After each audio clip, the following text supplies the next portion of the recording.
you are amputees? That's what I thought. How many of you have ever had a relationship with an amputee or worked with an amputee? All right, so there are a few. Good. How many of you ever knew an amputee or knew of amputation before you do now? A few? Okay, good. Well, guess what? I've lived over 70 years and I never knew an amputee. I didn't know anything about amputation, and God has made me one. And I feel so blessed because my life has changed, but it's changed in a good way. And yes, I have hard times, but on the whole, God has made me a miracle, and He has given me a whole new life. And that's what I want to share with you today. So, this is the beginning. Blessed to be a blessing. My new life as an amputee. This all started a little over 5.5 years ago. Actually, about 6 years ago. We lived in Oregon, you know, that state way far away, 3,000 miles away, had no intention to move to Virginia. But we did know that we wanted to get out of our house. We had a 2-story home. Alan was starting to develop foot drop. I was nervous when he was on stairs. And, you know, I could go up and down the stairs, no problem, but I worried about him. And so we knew we wanted to move, but did we want to stay in Oregon? One daughter was there. Did we want to go to Montana, where one daughter was? Pretty cold in the winters for long periods of time. Did we want to go to Virginia, where Karen and Bill live, our daughter and son-in-law? Pretty nice place and 3 grandchildren, but we just didn't know. And Karen had asked us several times, well, why don't you just move here? And I'd always said, no, not now. Anyway, fast forward. Christmas Day, 2016. Yes. We're in Richmond, Virginia, with Karen and Bill. And we often came at Christmas time. I went on Christmas Day into the kitchen after the kids opened their gifts. And I knew Bill was looking around at other jobs. And I said to him, Bill, over a cup of coffee, I hear that you've been looking at other jobs, applying, and that you've actually been accepted, but you're turning them down and you're not moving from Richmond. Is this true? And without missing a beat, Bill looked at me and he said, Carol, this is true. We are not moving from Richmond. I am not taking the jobs. We love it here. We have a good church home. We have wonderful friends. Our kids are at Veritas, and they're happy. Why would we move? He says, we're not moving. And, without missing a beat, we would love to have you move here. Now, mind you, this is my son-in-law. It's not my daughter, it's my son-in-law. And he said, we'd love to have you move here. Our kids have never had the benefits of grandparents being close. And we've never had the benefit of having parents close to us. And with that, God sent His peace over me.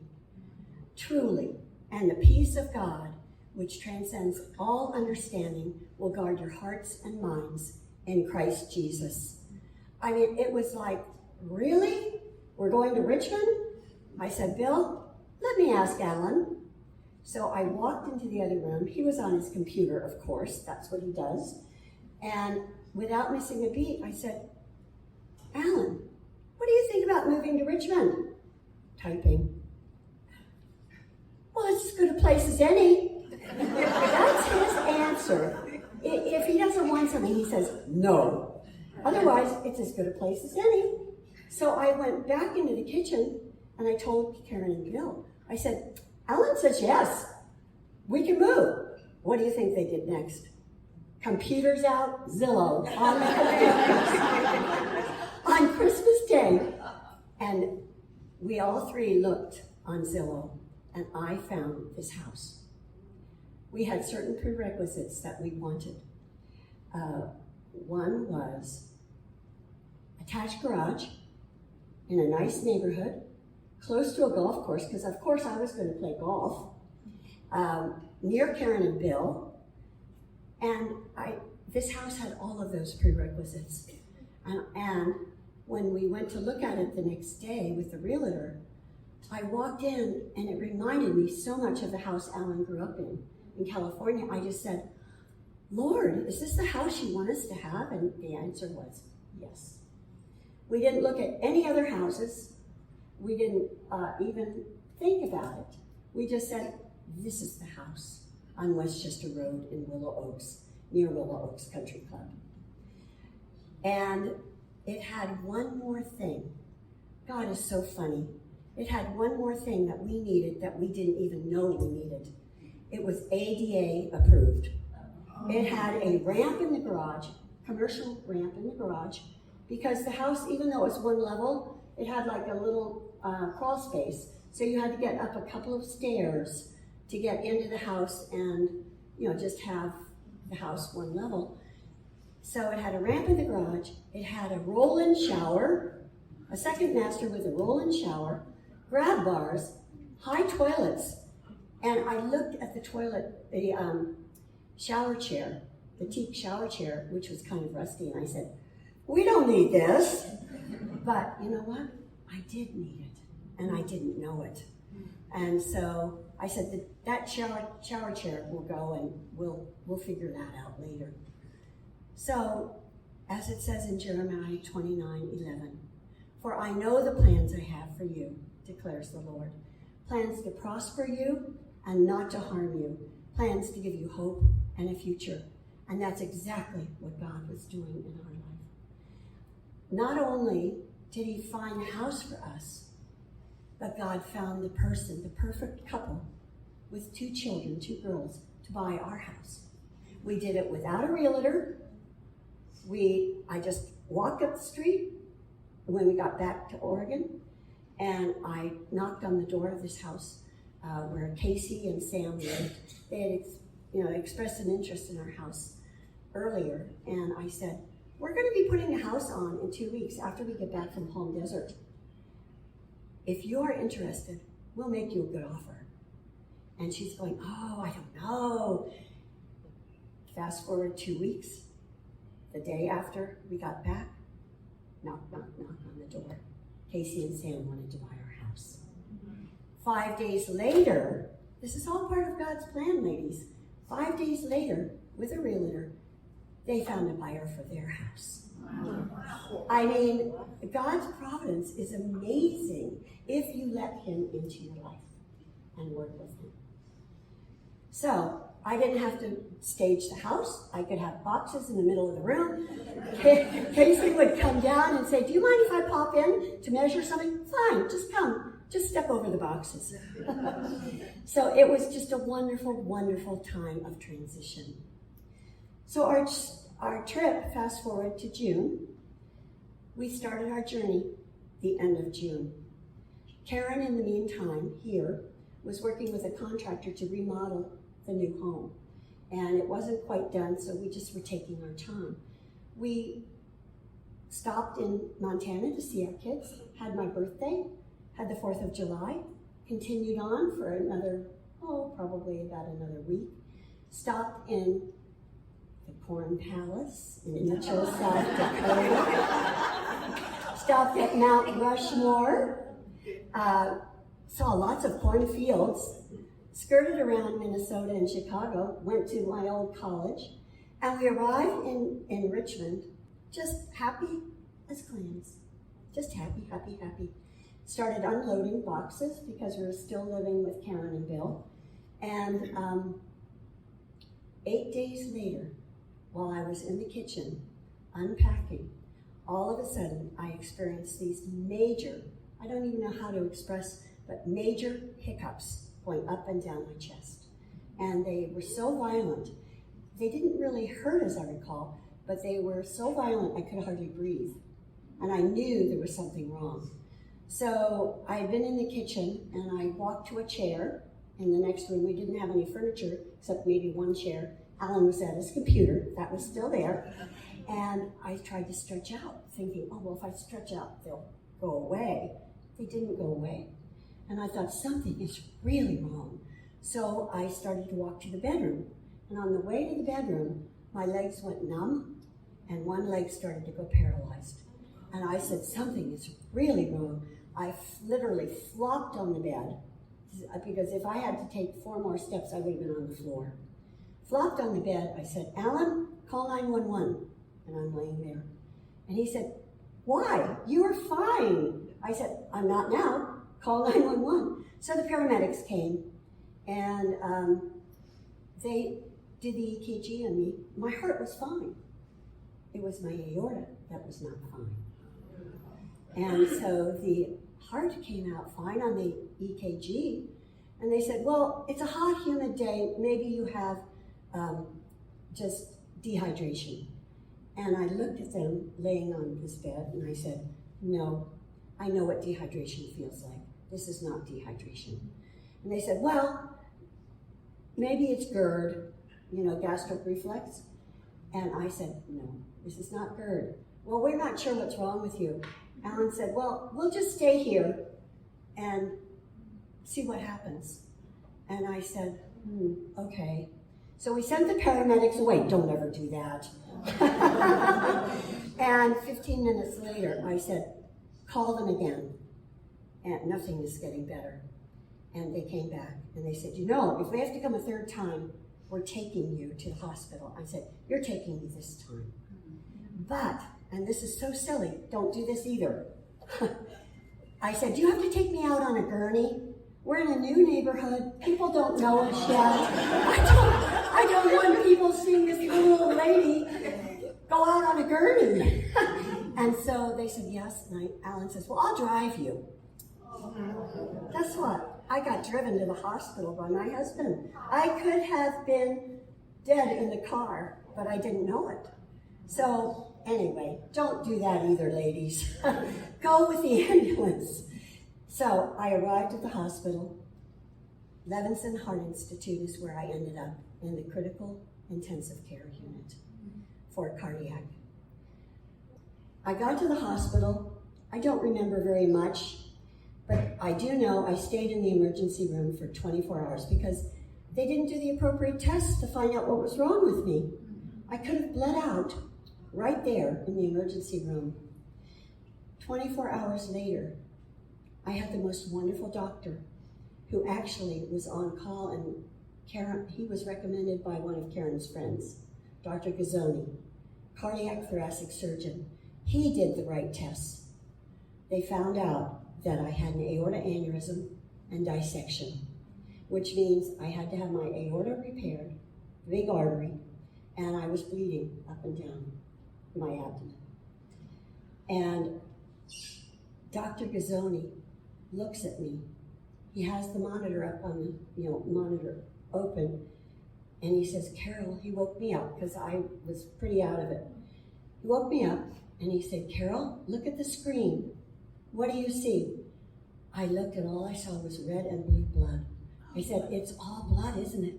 He said, yes. And if we don't operate on you right now, you have maybe a 10% chance of living. And I said, Dr. Gazzoni, he said, do you want to live? And I looked at him and I said, yes, we just moved here 8 days ago. I don't know anyone, but my daughter's here, my son-in-law, our 3 grandchildren, and the Lord brought us here. And I want to play golf again. I want to walk with my grandchildren. I want life. And with that, put in all the IV stuff. I signed the paperwork. They rushed me down the hall. Right before they rushed me down, I looked at Alan, and in this weak voice, I said, Alan, would you please have all of our friends in Oregon pray for me? Because I can't pray for myself. And as I was being whisked down, my last thoughts were, it's going to be okay, Lord, I know. If I live on earth, it'll be great. If I live in heaven, it'll be okay too, because I know where I'm going. I just felt that peace one more time. And that's all I remember for probably about 4 days, off and on. Anyway, The surgery on the aorta aneurysm to repair it went quite well, obviously. I'm still here. Dr. Gazzoni couldn't do everything, but he did enough so that I'm alive. They worked on me in the cardiac unit for days, trying to get all my blood numbers right, and it worked. And I had prayers from all over the country. Texas, Oregon, California, New England, even India. And people, not at this church necessarily, but we were going to West End, sort of, with Karen and Bill at the time. They were praying for me. I had another church that prayed for me and made a quilt for me. I mean, it was just amazing. And God heard those prayers. That is why I am alive today. Anyway, continuing on, I was starting to improve. The physical therapist got me up to walk. I was able to walk. I thought things were going well, but then I didn't feel very good after about 8 or 9, 10 days. And they said, well, we're going to get you up to walk again. I said, I don't think I can walk. And they said, of course you did. You just walked the other day. I said, something's different. They said they put the belt around me and the gal, and I sat on the edge of the bed, and I said, I don't think this is a good idea. And she said, don't worry, I'll hold you up. I said, you may have to. I stood up and literally collapsed to the floor. I had ended up with a condition brought on by the shock to my system called DIC, disseminated intravascular coagulation. It's an extremely critical illness that comes when someone has a crushed chest or shock to the system or other things. And I experienced open heart surgery, so I think that's what happened. It had sent little micro blood clots down to my extremities, to my feet, to my hands, into my nose. It had affected my kidneys, my lungs. My whole body was shutting down. My feet, they looked at my feet, they were turning purple from the blood clots. And it looked like the worst case of frostbite you've ever seen. And once again, Dr. Gazzoni's going, oh my goodness, I've never had this happen. I said, well, here I am and I'm alive. Don't know for how long, but I'm alive. And so we sent out more prayers. And the upshot of it was, I ended up on dialysis. Both kidneys failed. My lungs started filling up with fluid, and my legs were dying. So Dr. Gazzoni got a fabulous vascular surgeon, Dr. Wright, to come in. She was wonderful. My kids were by my bedside, and I knew when I saw my purple feet that they were going to leave. I just knew it. And she said, Carol, she looked at my legs, she said, Carol, we have a solution here for you. It's not the greatest solution in the world, but it's the only solution. And I knew at that point I was going to have amputations. And my kids were very nervous that I was going to say no and choose to end up being septic and die. Of course I didn't do that. Are you kidding me? I knew I could walk. I knew I'd be able to do it again. And I was still counting on the fact that I'd play golf again. So I said, of course you're going to amputate my legs. And my kids all, you could see them, sigh of relief. So on the 9th, this happened the 21st of July, the aorta aneurysm. On the 9th of August and the 17th of August, I had my legs amputated. They didn't do it at the same time because they were very concerned how I would do with another surgery. So they delayed, and I kept saying, Dr. Wright, please take the other leg. I don't need it, take it. They wanted all my blood numbers, as I call it, to be in as best condition as they could be so that I would survive the surgeries, which I did. I ended up on dialysis. A little sidelight of this story, which is a miracle in itself. My youngest, Kristen, had tried for medical school. She hadn't made it.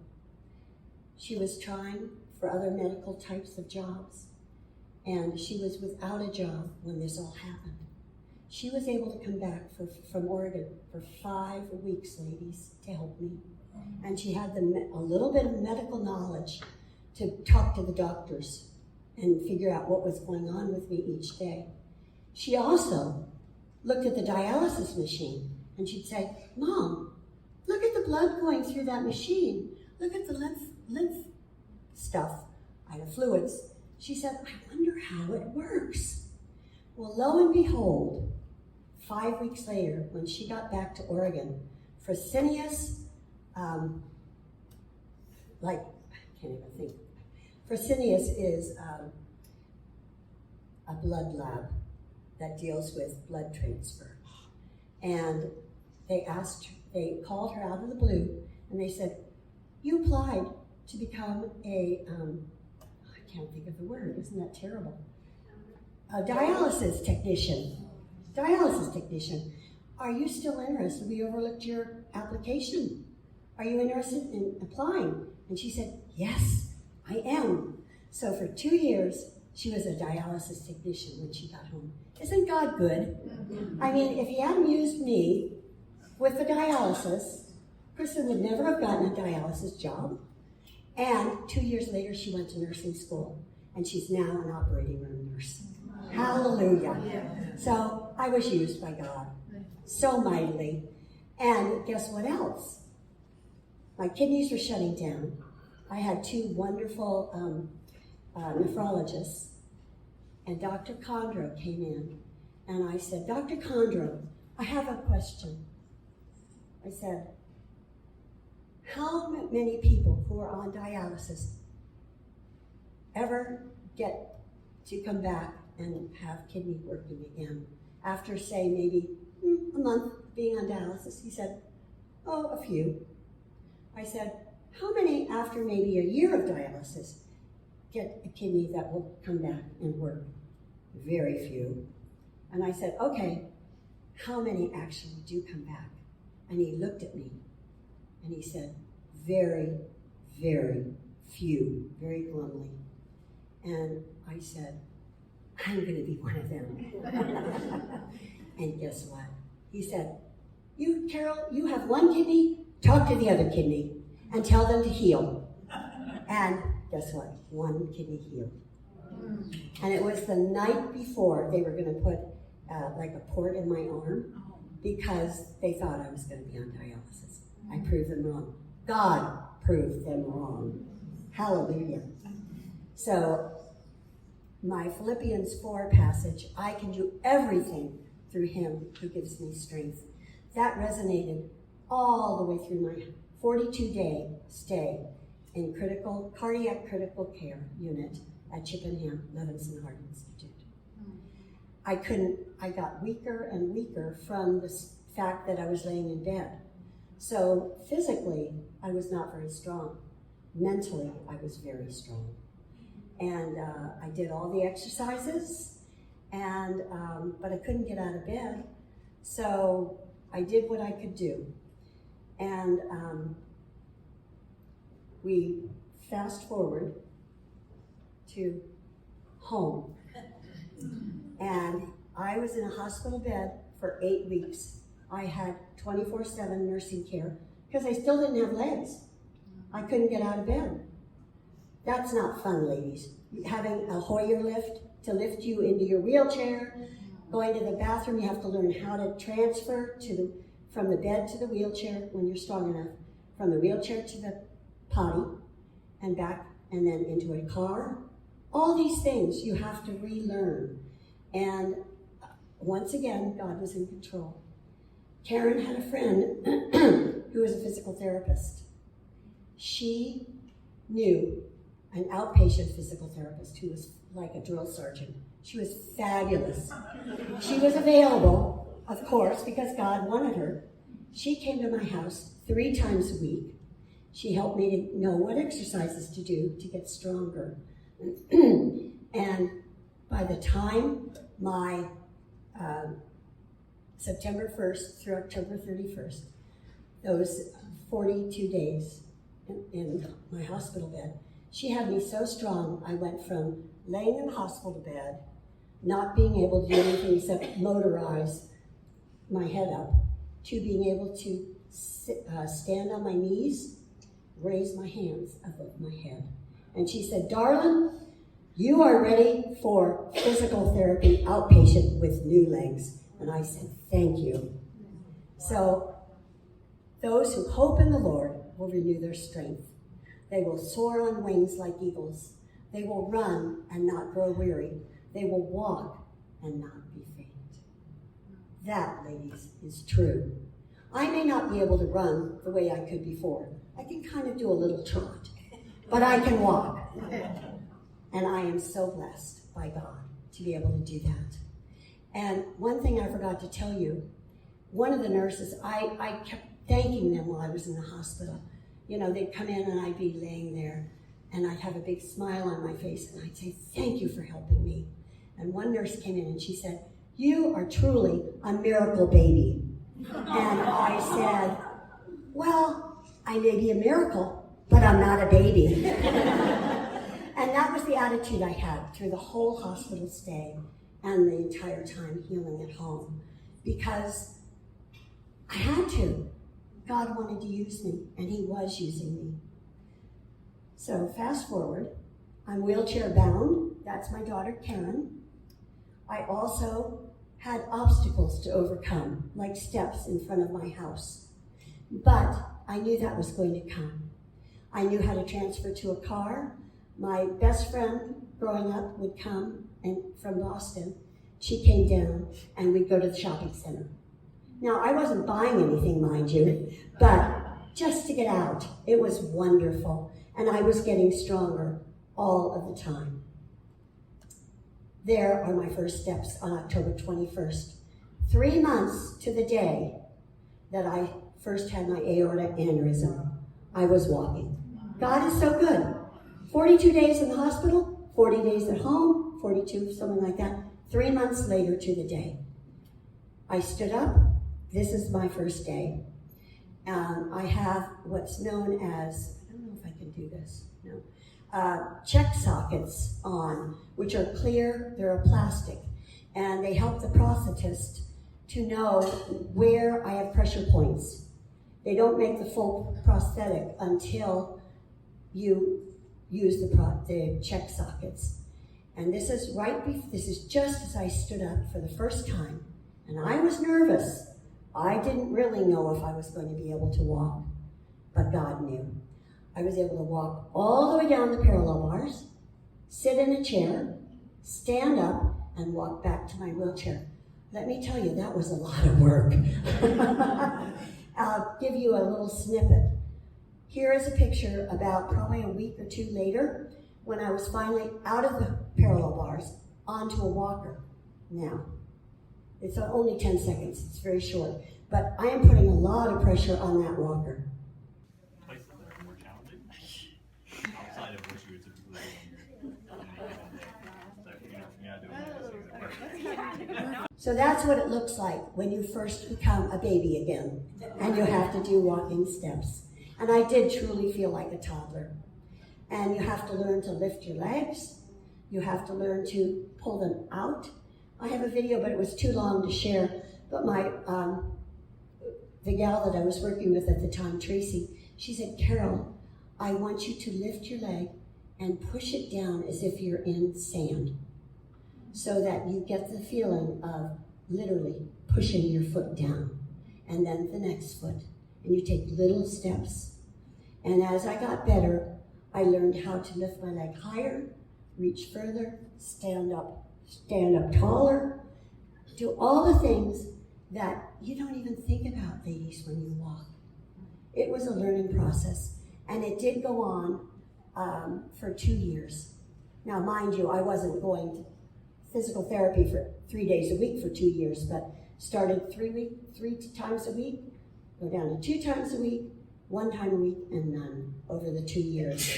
It took me from October 21st until probably Thanksgiving to continue on the walker, and I was starting to transition to 2 4-pronged canes at Thanksgiving time. Then, from Thanksgiving until Christmas, I transitioned to the 2 4-prong canes. After Christmas, I said, this is ridiculous. I don't need 2 4-prong canes anymore. So I transitioned to 1 4-prong cane. By the end of January, I was on 1 regular cane. God is so good. So from October until the end of February, beginning of March, that's how long it took me to walk. And guess when I played golf for the first time? The end of February. I was thrilled. Another thing that happened along the way, and I believe the next picture, yeah, my doctors. Dr. Wright, my vascular surgeon, who I love, is on my right. She was fabulous. And she also told me, I said, how long till I'm going to walk, Dr. Wright? And she said, oh, I suspect you'll be walking by Christmas. My picture of walking by Christmas was no canes, no walker. Well, I was a little zealous on that. But her feeling was I might be on a walker by Christmas. I proved her wrong. I was on the 2 4-prong canes going to 1 4-prong cane. She couldn't believe it. Dr. Condro is in the middle on my right. He's a nephrologist. And Dr. Pepiot is on my left. He's the other nephrologist that helped save my kidneys. Bless their hearts. And Dr. Gazzoni is the tall guy in the back. He is so precious to me because he truly, with God's help and the prayers, he saved my life. And I am here to tell you, it's just a blessing to be able to share this with you today. There. That was taken around Thanksgiving time. There's my wheelchair in the corner. Alan and I didn't really drink the wine, ladies, but Alan did, and he put it in my hand, and I'm balancing on the counter because I didn't trust myself to be steady enough to have the picture taken. But I was so thankful to be home and walking once again. And those are real prosthetic sockets, not the check sockets. That's my first pair. And my little pink shoes, Karen and I went to Dick's and we picked those out. And I wore them for many months. So to God and our Father be glory forever and ever. That is my story, but my story continues because God has blessed me to be a blessing to others. So, fast forward, Disney World, that spring, 6 months after I was amputated, we took the family to Disney World. I rode the carousel. I loved it. We went to Legoland. That's my family. That's the 2 of my 3 girls, one of my son-in-laws, and actually that one only shows, one, 2, 3, 4. It shows 4 out of the 5 kids. And Karen was taking the picture. The bottom picture, we have a lazy river at the house that we rented. And of course, I was going to get in on the inner tube. And so many kids came around to look at my funny legs. It was great. But I'm surrounded by Will, Addie, James, and then Silas. And then Truman is that person way over in the bottom lower left. He's always doing his own thing. But anyway, I'm proud of that picture because to get into that inner tube and then getting out of it was a real challenge.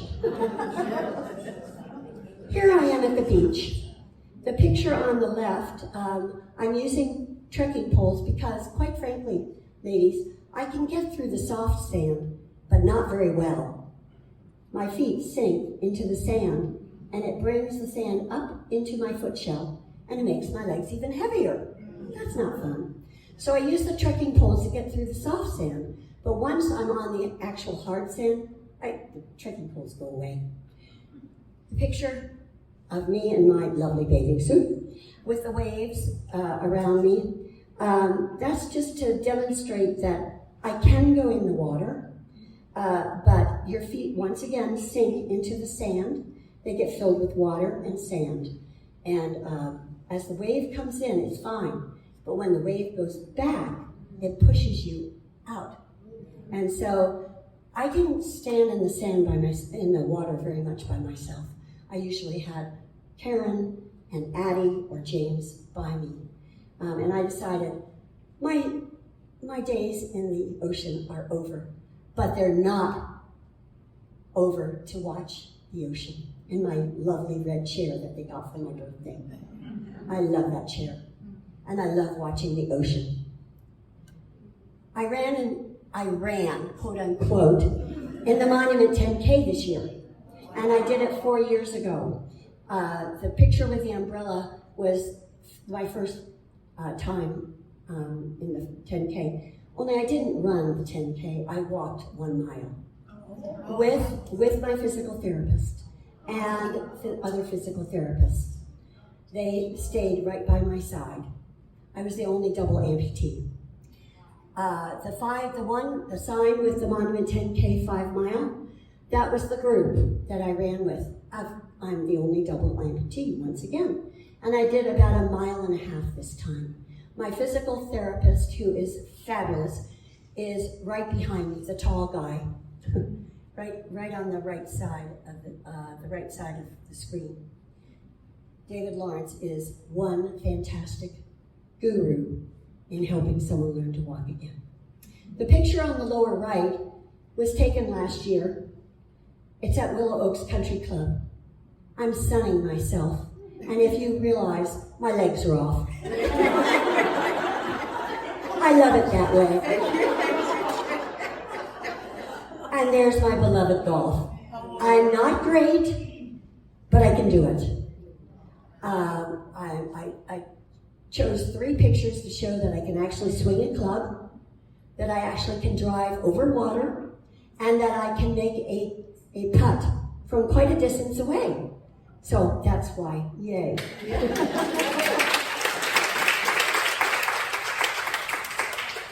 Isaiah 40:31 once again resonates.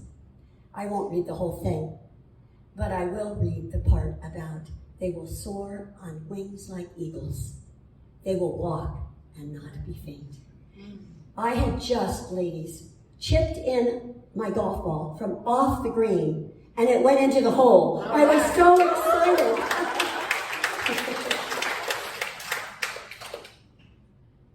God has called me to do something else. As it says in Acts 1:8, you will receive power when the Holy Spirit comes on you, and you will be my witnesses in Jerusalem and in all Judea and Samaria and to the ends of the earth. Sheltering Arms asked me to be a peer mentor. I now go to Sheltering Arms. I wear my shorts, or sometimes longer pants, and I unzip them and show them my legs. But I work with other amputees who have just become amputated. And I hope and pray that I am bringing them a lot of blessing and joy to their life, to know that they can continue in their new life, because I have. The gal with me was one of my first peer mentoring jobs. Sue, we have become good friends. She is an amazing athlete. She now runs the 10K, and she's only been an amputee for 6 months. But she also has the advantage, she's 20 years younger than me. She played volleyball, she ran, and she's a single amputee, not a double. Makes a big difference. But I love her, and I love peer mentoring. I feel as if I'm spreading God's love wherever I go. My family, my Richmond family, Karen, Bill, Will, Addie, and James, God brought me to Richmond through them, especially through Bill.